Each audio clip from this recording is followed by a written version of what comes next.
하나님 말씀 보겠습니다. 마태복음 10장 24절로 33절까지 말씀입니다. 우리 자막을 보시면서 같이 한번 읽어보겠습니다. 저와 같이.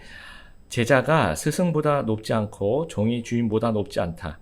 제자가 스승만큼 되고 종이 주인과 같이 된다면 더 바랄 것이 없다. 그들이 집주인을 바알세불이라고 불렀으나 그 가족을 부를 땐 얼마나 심한 말로 부르겠느냐. 그러므로 사람들을 두려워하지 마라. 덮였던 것이 모두 벗겨질 것이고 감추었던 것은 다 알려질 것이다. 내가 어두운 데서 말한 것을 너희는 빛 가운데서 말하여라. 너희가 귓속말로 들은 것을 지붕 위에서 외쳐라. 몸은 죽일 수 있으나 영혼은 죽일 수 없는 사람들을 두려워 마라. 영혼과 몸을 모두 지옥에 던져 멸망시킬 수 있는 분을 두려워하여라. 참새 2마리가 동전 1개에 팔리지 않느냐. 그러나 너희 아버지가 아니고서는 1마리도 땅에 떨어질 수 없다. 심지어 너희 머리카락의 수까지도 하나님은 아신다. 그러므로 두려워 마라. 너희는 참새 여러 마리보다 훨씬 더 귀하다. 누구든지 사람들 앞에서 나를 인정하는 사람은 나도 하늘에 계신 나의 아버지 앞에서 그를 인정할 것이다. 그러나 누구든지 사람들 앞에서 나를 모른다 하면 나도 하늘에 계신 나의 아버지 앞에서 그를 모른다고 할 것이다. 아멘.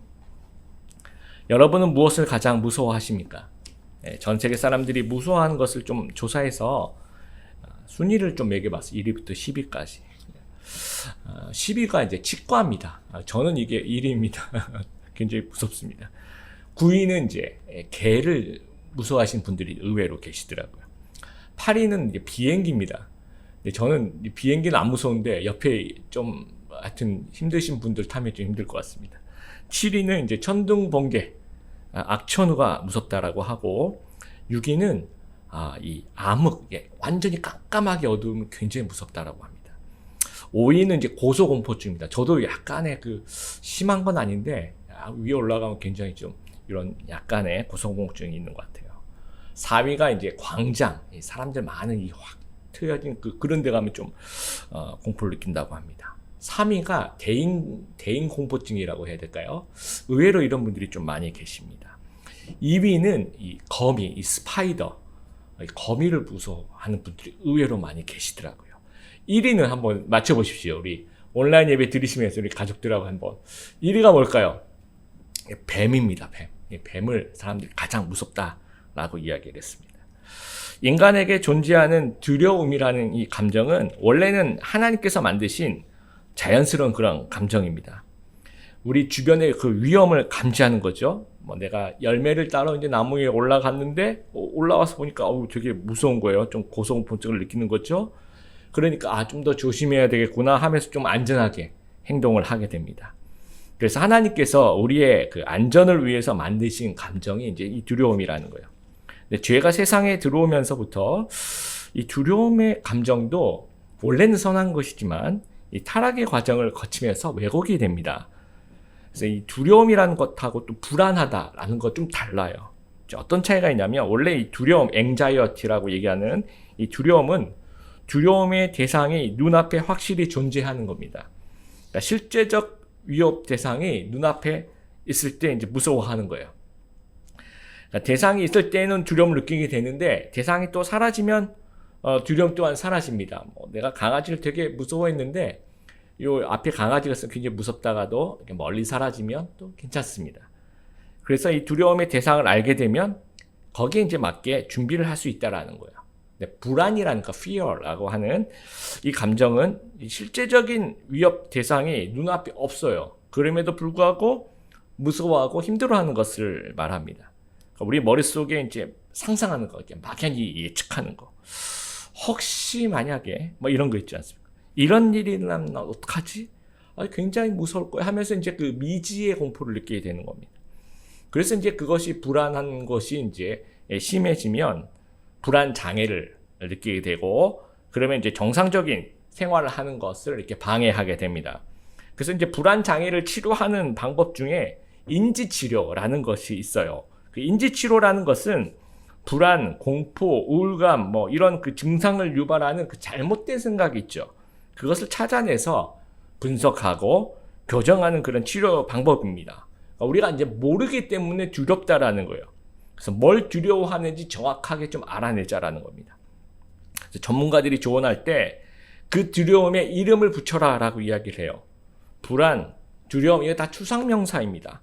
그것에 구체적인 이름과 정의를 붙이는 거죠. 이걸 이제 우리가 태깅한다, 이름표를 붙이는다 라고 얘기를 합니다. 그러니까 눈에 안 보이는 대상에서 눈에 보이는 대상으로 바꾸는 거죠. 그래서 인지하면 대응할 수 있다라는 거예요. 예수님께서 제자들은 이제 세상을 향해서 이제 파송을 합니다. 그래서 지난주에 10장 16절 늑대 무리 속으로 양을 보내는 것 같다 이렇게 말씀을 하십니다. 그런데 오늘 이제 24절, 25절 이렇게 보면 실제적인 위험이 존재해요. 제자가 스승보다 높지 않고 종이 주인보다 높지 않대요. 그리고 25절 제자가 스승만큼 되고 종이 주인과 같이 된다면 더 바랄 것이 없다. 그들이 집주인을 바알세불이라고 불렀으나 그 가족들을 부를 때는 얼마나 심한 말로 부르겠느냐. 이 스승인 예수님을 그렇게 괴롭히고 힘들게 했는데 제자들은 훨씬 더 많이 괴롭히고 힘들게 할 거라는 겁니다. 그럼 제자들은 이게 막연한 불안과 두려움이 있었을 거예요. 근데 예수님께서 그 두려움이 어떤 것인지 인지할 수 있도록 세 가지 이름표를 붙여주십니다. 이런 것들이 앞으로 너희를 두렵게 할 거야. 하지만 결코 두려워하면 안 돼 라고 이야기하시면서 세 번이나 26절에 한 번, 28절에 한 번, 31절에 한 번, 세 번이나 두려워하지 말라라고 말씀하고 있습니다. 그러면서 동시에 그 두려움을 어떻게 대처하는지를 알려주신다라는 거예요. 그래서 오늘 이 시간 세 가지 두려움의 실태를 좀 살펴보고 우리가 어떻게 대처해야 될지 좀 같이 이야기를 나누었으면 좋겠습니다. 첫 번째, 타인으로부터 받는 오해를 두려워하지 말아야 합니다. 26절 아까 27절 26절 27절 한번 읽어볼까요? 그러므로 사람을 두려워하지 말라. 덮였던 것은 모두 벗겨질 것이요 감추었던 것은 다 알려질 것이다. 내가 어두운 데서 말하는 것을 너희는 이 빛 가운데서 말하여라. 너희가 귓속말로 들은 것을 지붕 위에서 외쳐라. 자, 하나님의 일을 하다 보면 오해와 그 억울함을 당할 때가 있다는 겁니다. 결국 우리의 수고가 진실로 드러날 것입니다. 그러므로 억울함을 두려워하지 말라라는 거예요. 복음의 방해꾼들이 쓰는 주로 전략이 일꾼에 대한 그 어떤 방해를 하는 거예요. 가짜뉴스, 오해, 폄하, 그래서 가치를 하락하는 거죠. 메신저를 공격해서 메시지를 왜곡하는 겁니다. 그래서 예수님도 아까 25절에 예수님을 바알세불이라 불렀어요. 그게 뭐냐면 이제 귀신들의 우두머리 이름이 이제 그 당시 사람들은 바알세불이라 불렀다는 거예요. 예수님을 하나님이 아니라 귀신이라 공격을 했다라는 거죠. 억울하겠죠, 예수님도. 또 제자들도 그럼 뭐라고 불리겠습니까? 바알세불의 부하들, 조무래기 귀신들 이렇게 불리겠죠. 그럼 제자들도 아주 내가 선한 일을 하고 목숨을 걸고 일하고 있는데 사람들에게 받는 그런 뭐라 그럴까요? 오해, 조무래기 귀신들 이렇게 붙이는 겁니다. 또 초대교회 보면 초대교회 교인들이 이제 많이 오해를 받았던 것이 이 성찬식할 때 주님의 살과 피를 나누어 먹고 이제 그러니까 식인종인가 보다라고 사람들이 그렇게 일부러 그렇게 또는 그 오해를 불러일으켰다라는 또 형제자매는 형제자매라고 얘기하죠. 형제님, 자매님 이렇게 얘기하니까 막 근친상간으로 또 오해가 되기도 하고 또 네로 황제 때는 이제 로마의 불을 지른 로마의 방화범이다라고도 얘기를 했다라는 거예요. 그래서 인간에게 있어서 이 제대로 된 인정을 받지 못하는 거 이거 아주 큰 어려움입니다. 미국의 심리학자인 아브라함 메슬로우가 이 욕구의 5단계를 얘기를 합니다. 제일 밑에 있는 단계가 생리적인 그런 것을 욕구를 이제 원하는 단계. 그 다음에 이제 안전에 대한 욕구. 그 다음에 이제 애정과 소속에 대한 욕구. 위로 갈수록 또 이제 존중에 대한 욕구. 마지막으로 자신에 대한 욕구가 있다라는 거. 이게 점점 이 상위로 올라가는 겁니다. 그럼 아까 인정과 존중받고 싶은 욕구는 인간에게 있어서 굉장히 그 상위적인 그런 고차원적인 그런 욕구라는 거예요. 그러니까 존중이 아닌 오해를 받게 되면 굉장한 시험에 빠지는 거죠. 굉장한 의욕의 상실을 가져오게 된다라는 겁니다. 선한목자교회 그 유기성 목사님의 간증 설교를 유튜브를 통해서 들었습니다. 그 중에 이제 이런 말씀을 하시더라고요. 이제 목회를 하실 때 어느 이제 세신자에게 전화가 왔다고 합니다. 그래서 세신자 전화해서 목사님, 저는 목사님에게 실망했어요. 그 유기성 목사님한테. 그래서 저는 교회를 나가겠습니다. 그래서 너무 깜짝 놀래가지고 이게 도대체 무슨 일입니까? 무슨 일인지 한번 좀 말씀을 좀 해주십시오. 그랬더니 처음엔 아니라고 막 그러다가 이제 자꾸 좀 부탁을 하니까 설명을 하는데 이제 그 유기성 목사님에 대한 소문이 교회에 돌았대요. 그 소문을 듣고 내가 도저히 이 교회를 못 나가겠다라고 생각을 했다라고 합니다. 그 소문이 어떤 내용인가? 여러분이 만약에 여러분 이제 각자 우리 온라인 예배 들으시면서 내가 유기성 목사라고 생각하시고 여러분에 대한 소문이 교회에 이렇게 퍼졌다고 생각해 보세요. 무슨 소문이 퍼졌냐면 이 유기성 목사님이 어느 집사님에게 돈을 빌렸대요. 이 다 소문입니다. 돈을 빌렸는데 못 갚았대요. 그런 분들이 여러 분 계시대요. 그래서 이제 돈을 갚아야 되는데 못 갚으니까 미안하니까 이 새벽 예배 때 이렇게 오면 안수 기도를 해줬다라는 거죠. 이제 들어볼 때 어떻습니까, 여러분? 제가 그 얘기를 처음 들었을 때는 굉장히 황당한 얘기, 이런 얘기를 누가 믿나 그렇게 생각을 했어요. 근데 이제 이 유기성 목사님이 섭섭했던 게 뭐냐면 이 말도 안 되는 얘기인데 이게 사람들에게 소문이 돌기 시작해요.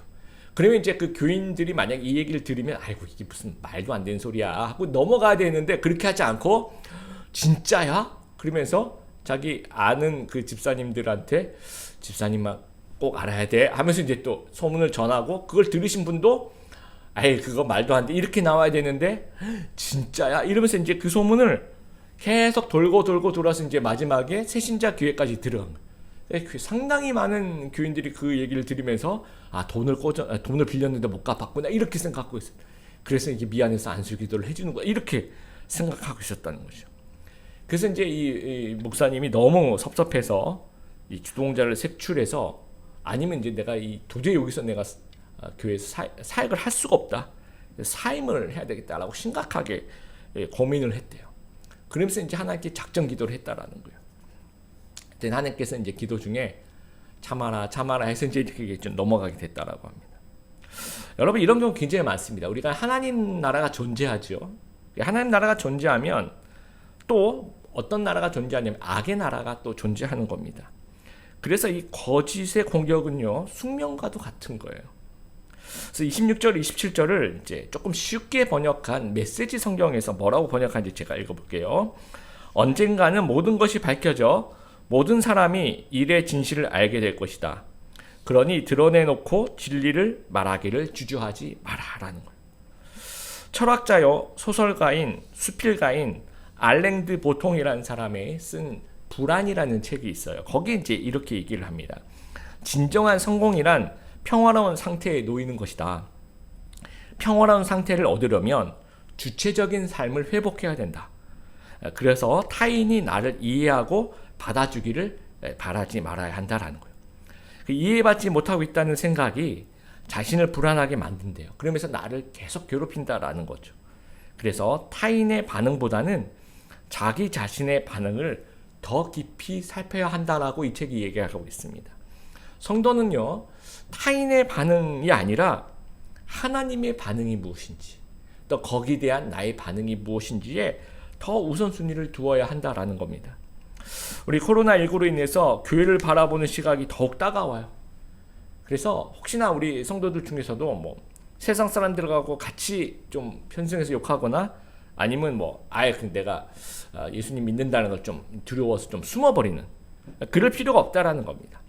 사람 때문에 생기는 부정적인 평가는요, 사람 때문에 생기는 긍정적인 평가로 변해야 된다라는 거예요. 그래서 일꾼이 필요해요. 여러분 32절 33절 보면 누구든지 사람들 앞에서 나를 시인하는 사람은 난 하늘에 계신 나의 아버지 앞에서 그를 인정할 것이다. 33절 그러니 누구든지 사람들 앞에서 나를 모른다고 하면 나도 하늘에 계신 나의 아버지 앞에서 그를 모른다고 할 것이다. 하나님을 시인할 수 있는 그런 일꾼이 이 어려운 시기에 필요하다라는 겁니다. 이 따가운 시선을 좀 견뎌내고 앞에 나가서 좀 해명을 하고 또 본을 보이면서 복음을 제시할 수 있는 그런 일꾼이 필요하다라는 겁니다. 그래서 하나님의 일, 우리가 이제 올바른 일을 하고 있다라고 생각되는데 방해받고 좀 오해받고 있는 분이 있다면 섭섭해하거나 의욕상실에 빠지지 말라는 겁니다. 그래서 그런 오해에 대한 두려움을 극복하자라는 거예요. 그걸 신경 쓰지 말고 힘들어하지 말라라는 겁니다. 왜냐하면 믿음으로 산 사람은 최후의 승리가 보장되어 있기 때문입니다. 하나님께서 반드시 그 진실을 밝혀주실 것입니다. 혹시나 우리가 예수님을 잘 믿고 있어요. 그리고 올바른 일을 해요. 그리고 누군가가 방해를 해요. 그러면 지금 정말 올바른 일을 잘하고 있는 겁니다. 잘하고 있기 때문에 방해가 있는 겁니다. 그래서 두려움 없이 keep going 할 수 있는 우리 귀한 성도님들 되기를 바랍니다. 두 번째, 타인의 위협을 두려워해서 안 된다라는 겁니다. 이 18절을 보면 이제 실제 이제 체포를 해서 감옥에 가고 박해를 받는 그런 상황이 생긴다는 거예요. 그럴 때 두려워하지 말라. 이유가 28절에 나와 있죠. 몸은 죽일 수 있으나 영혼은 죽일 수 없는 사람들을 두려워 말라. 영혼과 몸을 모두 지옥에 던져 멸망시킬 수 있는 분을 두려워하라라는 겁니다. 그러니까 진짜 두려워할 대상과 두려워하지 않아야 될 대상을 설명하고 있는 겁니다. 두려움은요, 피조물인 인간이 하나님께 느껴야 하는 감정 중에 하나예요. 시편 34편 9절에 보면 너희 성도들이여 여호와를 높이며 두려워하십시오. 저를 높이며 두려워하는 사람들은 부족함이 없을 것입니다. 누구를 두려워해야 된다고 얘기합니까? 여호와를 두려워해라. 이걸 뭐 공포의 존재로 본다는 얘기는 아니고 좀 두려워하면서 좋아하고 존경하자라는 그런 의미입니다. 그래서 이걸 경외한다라고 얘기하죠. 존경하고 경외한다. 우리가 하나님을 경외하게 되면, 두려워하게 되면 하나님의 계명을 순종하게 됩니다. 그러면 또 하나님께서 형통함과 생명을 주신다라는 얘기예요. 두려움은 좋은 감정인데 이제 죄가 세상에 들어오면서 두려움의 대상을 바꿔놓아요. 우리가 하나님을 두려워해야 되는데 하나님을 두려워하지 않고 이 사람을 또는 세상을 두려워한다라는 겁니다. 그래서 하나님이 아니라 사람을 두려워하거나 또 세상을 두려워하게 되면 진리가 아닌 길로 가게 된다라는 거예요. 1961년 예일대학교 심리학 교수인 스탠리 밀그램이라는 사람이 복종 실험이라는 것을 했어요. 이게 굉장히 유명한 그 밀그램 실험이라고 알려져 있습니다. 남성 40명 그냥 모집하는 겁니다. 그래서 이제 40명 중에서 이제 교사와 학생 그룹으로 나눠서 각각 이제 다른 방으로 데려갑니다. 이제 교사 역할을 하는 사람들은 뭐냐면 학생들에게 문제를 내는 거예요. 문제를 내서 틀리면 이제 이게 유리방이 이렇게 있어 저쪽이 보게 할 수 있도록, 그리고 이제 전기 충격을 가하는 이제 여기서 뭐 스위치를 돌리는 거 이렇게 낮은 단계부터 높은 볼트까지 이렇게 돌리는 겁니다. 그래서 충격을 가하도록 하는 거예요. 그런데 이게 다 어떻게 보면 연기에 이제 이 모집된 사람은 모르고요. 이걸 기획한 사람들이 이건 저쪽 그 유리벽 저쪽에서 이렇게 전기 충격을 틀리고 전기 충격을 받는 학생 역할을 하는 사람은 이제 방이 따로 나눠지면서 들어갔는데 실제로는 이 연기자들이 연기를 하는 겁니다. 그러니까 내가 이 볼트를 눌러도 진짜 전기 충격을 가해지는 건 아닌 거죠. 근데 이제 뭘 보냐면 이제 15볼트부터 시작하는 거예요. 그래서 이제 참가자들이 이제 교사 역할을 하면서 문제를 내요. 되게 어려운 문제. 뭐 도대체 저 사람은 또 연기자니까 모른다고 대답을 하겠죠. 문제를 틀리면 학생에게 전기 충격을 가하는 겁니다.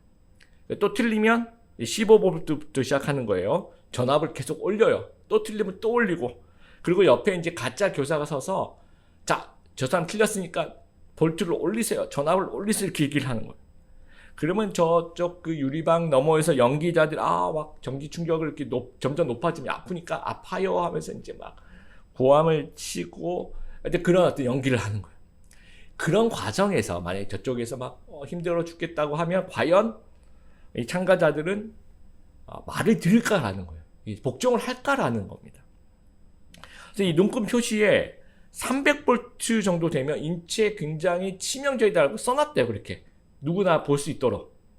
그래서 과연 아무리 시켜서 하는 거지만 300볼트 하면 저쪽이 인체 치명적이라는데 에이 누가 이거를 300볼트까지 올리겠나 하면서 이제 예상하기에 그래도 좀 이렇게 그런 분들이 계시니까 아마도 한 3% 정도는 300볼트까지 올리는 사람이 있을 거야 예상을 한 거예요.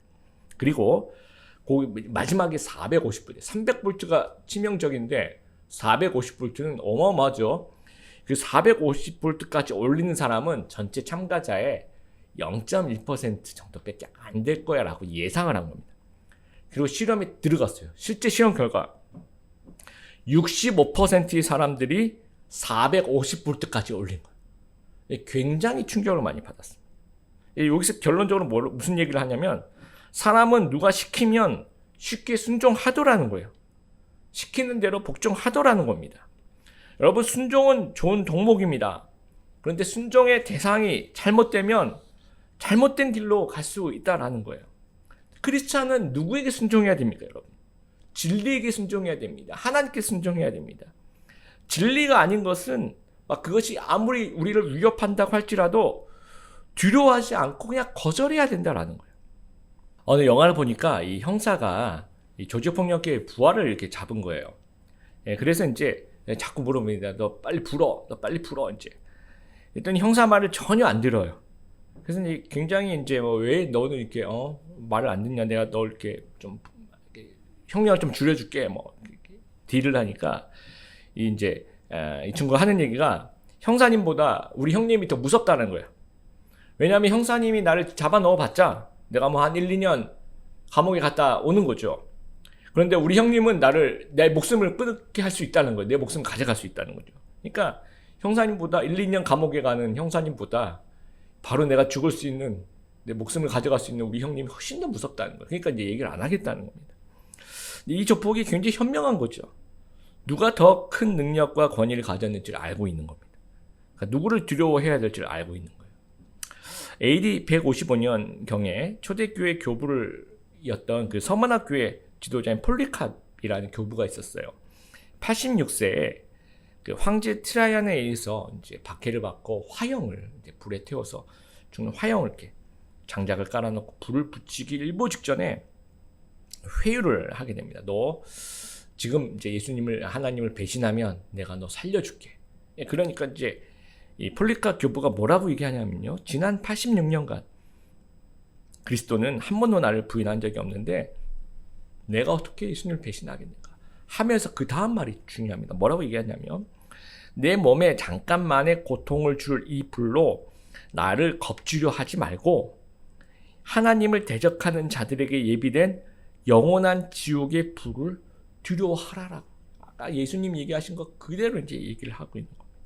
그러니까 이 폴리캅은 아주 현명한 분이라는 거예요. 두려워할 자를 정확하게 알고 있었습니다. 나에게 잠깐 이 고통을 줄 이 불, 나를 겁주려고 하지 말라. 너희에게 예비된 이 영원한 지옥불을 두려워하라는 얘기입니다.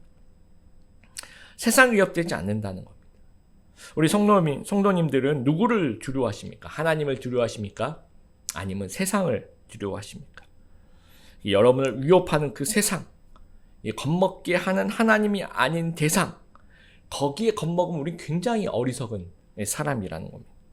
두려워하지 않고 오직 하나님만 두려워하는, 그리고 그분을 시인할 수 있는 우리 귀한 성도님들 되시길 바랍니다. 세 번째, 하나님의 부재를 두려워하지 말라라는 겁니다. 29절부터 31절까지 보면 두 가지 비유가 나옵니다. 하나는 이제 참새에 대한 비유, 또 하나는 머리카락에 대한 이야기가 나옵니다. 29절을 보니까 참새 두 마리가 동전한 개, 우리 개역개정에 보면 한 아사리온이라고 이야기를 합니다. 이 한 1아사리온이죠. 두 마리가 1아사리온이니까 이 1아사리온은 이제 하루 품삯을 그 당시 이제 데나리온이라고 얘기하는데 그 데나리온의 16분의 1입니다. 그러니까 그 하루 품삯을 얼마나 잡느냐에 따라서 달라지지만 보통 그냥 우리가 몇천 원 정도 하는 걸로 그러니까 이 참새라고 얘기하는 그것은 굉장히 작은 것을 이야기를 합니다. 그런데 참새 한 마리가 이 아주 그냥 작은 값에 팔리는데도 그러나 너희 아버지가 아니고선 한 마리도 땅에 떨어질 수 없다. 하나님께서 돌봐주신다는 거예요. 그 몇천 원밖에 안 되는 그 참새를. 30절. 심지어 너희 머리카락의 수까지도 하나님 아신다. 여러분, 우리 인간이 평균적으로 모발이 약 한 10만 개 정도 된다라고 합니다. 하루에 몇 개 정도 빠질까요? 많이 빠지신 분들도 계시고 한 50개에서 100개 정도가 계속 빠진대요. 그러면서 또 새로 이제 나겠죠. 근데 하나님은 그걸 다 알고 계신다. 매일매일 50개, 100개 빠지고 새로 나오고 그러면 9만 9천 얼마, 이걸 다 하나님께서 알고 계신다라는. 그러니까 31절, 그러므로 두려워 마라. 너희는 참새 여러 마리보다 훨씬 더 귀하다. 우리 성도들, 여러분들은 우리 참새보다 훨씬 더 귀하다라는 겁니다. 제자들이 직면한 문제는 뭐냐면 이제까지 언제나 예수님과 함께 먹고 자고 생활을 했어요. 근데 이제 파송을 하는 겁니다. 예수님께서. 그러면 이제 예수님 없이 그냥 지내야 되는 거예요. 예수님께서 내가 너희가 다음날 아침에 일어나면 내가 없을 거라는 거죠. 그러니까 내가 없더라도 너희는 두려워하지 말라라는 겁니다. 그러니까 하나님께서 안 보이고 반응이 없어요. 그러면 하나님은 안 계시냐라는 거죠. 그러면서 두려움에 빠져서는 안 된다라는 겁니다. 그러니까 안 보인다고 안 계시는 것이 아니라는 겁니다. 하나님은 세밀한 사랑과 돌봄으로 우리를 보살피신다라는 거예요. 우리 이제 아이들 이제 한 첫 돌 뭐 그쯤에 이제 깍꿍놀이 같은 거 합니다. 대부분의 이제 부모님들이 이렇게 아이들한테 얼굴을 가리죠. 그러면서 이제 이렇게 얼굴을 보여주면서 깍꿍이라고 이제 하면 이제 그걸 이제 놀이를 하는 겁니다. 그러니까 처음에 이제 이렇게 얼굴을 가리면 아이들이 이제 부모님이 없어진 줄 알았다가 그렇죠, 이렇게 다시 깍꿍을 이렇게 했을 때 다시 나타난다고 생각하는 거죠. 그래서 그게 굉장히 신기하고 또 그게 좀 웃기기도 하고 해서 까르르 이렇게 웃게 됩니다. 그래서 이 과정을 반복하면서 아기는 그 사물의 연속성을 이제 깨닫게 되는 거예요. 이렇게 했을 때 자꾸 이걸 반복을 하게 되니까 이게 잠깐 안 보여도 없는 게 아니구나, 계속 있는 거구나, 이렇게 생각을 하게 됩니다. 그래서 이 반복된 이 깍꿍놀이를 통해서 아이는 이제 이 긴장을 견뎌내는 그 능력을 발달하게 됩니다. 그래서 엄마와 깍꿍놀이를 많이 한 아기들은 정서적으로 굉장히 안정감을 가진다라고 해요. 그러니까 우리가 이 하나님과 그 깍꿍놀이를 지금 하고 있는 겁니다. 하나님이 눈에 안 보이고 반응이 없으면 안 계시는 거냐라는 거죠. 그래서 우리가 믿음이 어렸을 때 하나님이 이렇게 얼굴을 좀 가리세요. 그러면 대상 연속성이 아직 좀 부족해서 불안한 거예요. 두려운 거예요. 울고 또 하나님이 안 계신가 하면서 이제 망각을 해버리게 되는 거죠. 근데 엄마와 깍꿍놀이 하는 그 아이들은 아까 봤던 그 엄마의 얼굴을 기억해요. 그래서 계속 있구나 하면서 이제 그 엄마의 얼굴을 기억하면서 대상 연속성을 좀 이해하게 됩니다. 그러니까 하나님과의 깍꿍놀이는요, 뭘 기억해야 되냐면 하나님의 말씀을 기억하는 겁니다. 하나님의 존재는 현상이 아니라 말씀. 이거 한번 따라해 보겠습니다. 하나님의 존재는 현상이 아니라 말씀이다. 영적으로 성장하려면 이 대상 연속성이 이제 생기면 하나님의 반응이 안 보여도 존재하심을 믿는 거예요. 그게 이제 말씀이라는 겁니다. 아브라함이 이제 본토 친척 아비집을 떠나라고 하나님께서 말씀하셨어요. 실제로 순종하며 떠났습니다. 자, 그날 밤에 다리가 너무 아픈 거예요. 그래서 하나님 탁 나타나서 아브라함아, 너 오래 많이 걸었으니까 오래간만에 많이 걸어서 다리 되게 아프지? 내가 이렇게 마사지 해줄게. 그렇지 않습니다. 그리고 그 다음날 아침에 일어나서 많이 힘들지? 아침에 너 오늘 갈 길이 머니까 내가 함께 할 테니까 걱정하지 마라. 그렇지 않다. 여러분 창세기 12장 읽어보면 그냥 떠나라 하니까 떠나요. 그리고 거기에 도착을 합니다. 그동안에 그 정말 어렵고 힘든 그 걸음 속에서 어떻게 보면 하나님의 부재 속에서 걸어가고 있는 거예요. 그럼 아브라함 뭘 기억합니까? 말씀을 기억하는 거예요. 내 본토 친척 아비집을 떠나라. 그 말씀 기억하면서 그 본토 아비집을 떠나서 하나님께서 예비하신 그 땅을 걸어갈 때까지 계속해서 그 말씀 붙잡고 걸어가는 거예요. 그게 하나님의 실존이라는 거예요. 하나님이 나타나서 막 기적을 보이시고 그게 실존이 아니라 말씀이 실존이라는 거예요. 제자들도 마찬가지예요. 예수님이 지금 예수님 너희들끼리 가라라는 거예요. 예수님의 부재를 지금 느끼고 있습니다. 그 파송되어서 사역하는 동안에. 그동안은 뭘 기억해야 됩니까? 예수님의 말씀을 기억하는 거예요. 너희 머리털까지 다 세웠다. 너희 참새보다 너희는 더 귀하다. 이 말씀 기억하면서 참아내는 거예요. 이 말씀이 곧 예수님의 이 어떤 존재라는 겁니다. 우리도 마찬가지. 지금 우리 여러분의 삶의 그 현장 속에서 하나님 왜 나에게 대답을 안 하십니까? 하나님 이렇게 나타나서 나를 위로하지 않고 하나님이 없는 것 같아요 라고 느껴지신다면 하나님의 말씀을 기억하게 되길 바라요. 이 머리털까지 다 세셨다라는 거, 참새보다 더 귀하다는 거, 우리가 그 말씀 기억하면서 이 어두운 터널을 좀 이겨낼 수 있는 우리 귀한 성도님들 되시길 바랍니다. 어느 설문조사를 보니까 우리나라 사람들은 하루에 10번을 웃는데요. 근데 한 번 웃을 때 평균 한 8.6초 정도. 그러니까 다 합치면 하루에 웃는 시간이 총 한 90초 정도 된다고 합니다. 그러면 걱정하고 근심하는 시간은 이건 좀 길더라고요. 깜짝 놀랐어요. 평균 3시간 6분 정도 근심하고 걱정한다라고 합니다. 그럼 웃는 시간에 거의 120배를 걱정하고 근심하면서 살아가고 있는 거예요. 우리 성도님들은 무엇을 두려워하면서 하루 3시간을 보내시고 있습니까? 혹시나 하나님 아닌 그 엉뚱한 대상을 두려워하면서 하루 3시간을 보내고 있지는 않습니까? 이 3시간 중에서 다른 게 아니라 하나님을 두려워하는 시간은 과연 몇 분이나 있습니까? 하나님께서 오늘 3번이나 예수님께서 무서워하지 말라라고 반복해서 말씀하고 계시는데, 이게 헬라어 문법을 보면 명령형을 하고 계십니다. 그러니까 두려워하지 말라, 이건 명령형입니다. 그럼 두려워하면 우리는 명령 불복종을 하고 있는 거예요.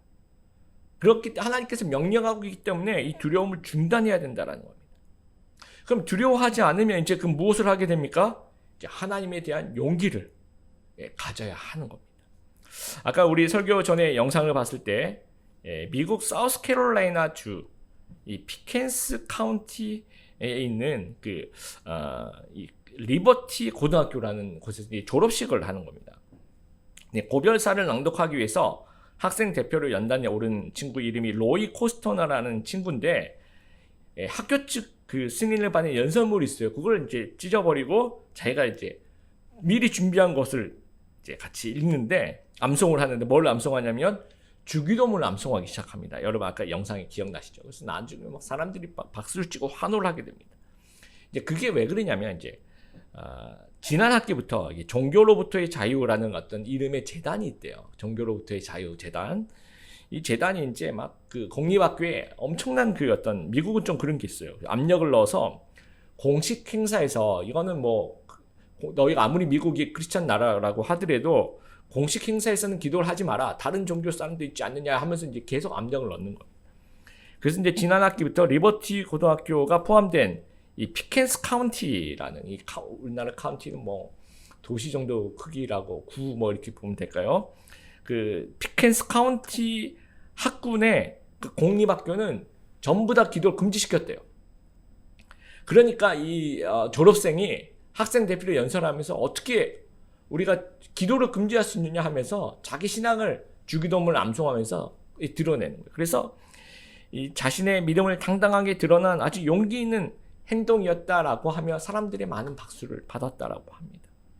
우리 32절 33절도 너희가 나를 시인하면 나도 너희를 시인하겠다. 우리의 삶 속에서 우리 두려움을 좀 떨쳐내고 용기 있게 하나님을 시인할 수 있는 그런 성도가 되기를 바랍니다. 그래서 세상에는 대해서는 아주 겁이 없고, 또 하나님에 대해서는 경외함으로 살아갈 수 있는 그런 귀한 제자들 다 되시기를 주님의 이름으로 축복합니다.